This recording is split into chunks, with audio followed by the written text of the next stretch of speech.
Welcome back to 49ers SDX DNA of a Play, joined by 49ers fullback, correct that, offensive weapon, Kyle Juszczyk, here to break down a couple of plays from the 49ers Week 4 matchup against the Seattle Seahawks. I want to talk about two plays in particular that you were involved in, two of your receptions in the 49ers final drive of that game. Break us down what you saw in some of those plays. Yeah, absolutely. We'll get started here. So we're down 2 scores with 4 minutes to go. So we got to score quickly. So we're getting into 2-minute mode. And all right, you know, we got our rookie in here. We got Mr. Trey Lance, and we're just going to run some simple concepts here.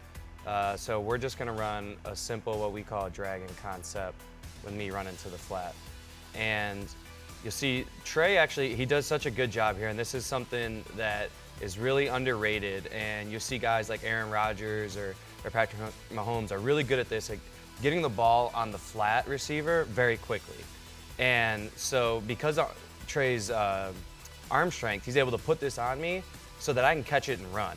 You know, usually a flat route is maybe, you know, a 5-yard gain or whatever, because by the time you turn around, the guy's waiting for you. And, you know, I've experienced that a bunch.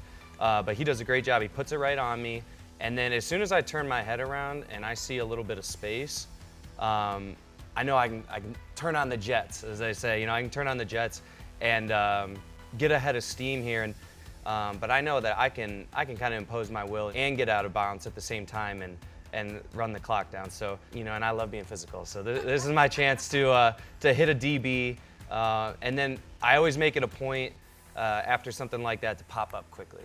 I don't want him to think that he got a shot on me. I got the shot on him. So you'll see it, you know, right after we collide. I mean, we both take a good hit here. I asked after the game what our speeds were, and we were actually both traveling at 17 miles an hour when we hit each other. Wow. So I want to pop up immediately because I'm also on their sideline. I want to let them know that I'm not rattled.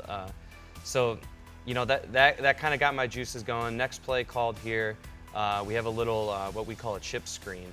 This guy's lined up out wide, which is a good thing for me because I want to, all game I've been selling that I'm helping out the offensive tackles. I'm chipping this guy, and then I'm going to the flat. So that's been set up the whole game. I've been doing it all day. And so I'm going to come up and I'm going to fake like I'm chipping him. I'm going to give him a little bluff, and then I'm just going to step back on a screen.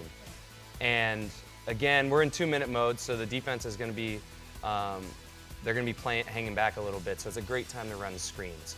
And so, you know, Trey just puts it on me quickly, and then I got my guys out here, you know, escorting me this way. So the offensive line does a great job getting out there, getting out in front, lead blocking for me. And again, we're in 2 minutes, so we're trying to move quickly, you know, catch him off guard.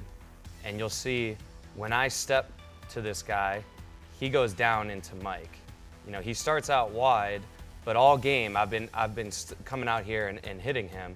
So he wants to avoid that. So he's going to step into Mike, which gives me a good clearing, gets me open, and then you know, I can get to do my thing after the ball. And right here, I see Diggs going low. You know, as a lot of safeties will. So I take it out. Little hurdle there. Yeah, you know, I try to save my legs here and you know, get over him a little bit, get a few extra yards. Now, you talked about Trey coming in at this point and what he was able to do on offense and being able to find you in particular on these plays. But obviously at this point in the game, you know, coming out of that half, he wasn't fully aware that he was going to be taking over that second half of the game. But how do you assess just how he came out and his preparedness and his readiness to kind of answer the bell? Yeah, I was impressed. He really didn't seem too phased, even though I'm sure in his head, you know, there's a lot of things going on in there. You know, you're a rookie and you're thrown in there with very little time to prepare or even time to even think about it.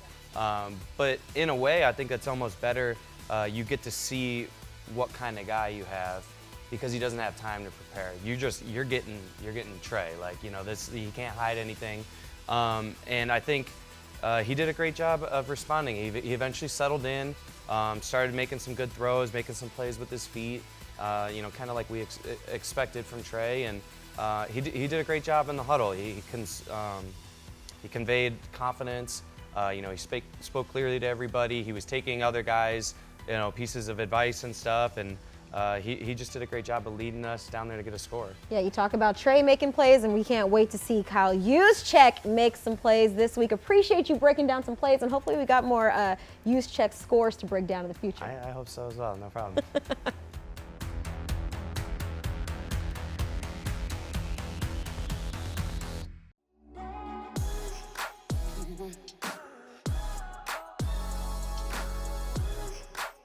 Mm-hmm.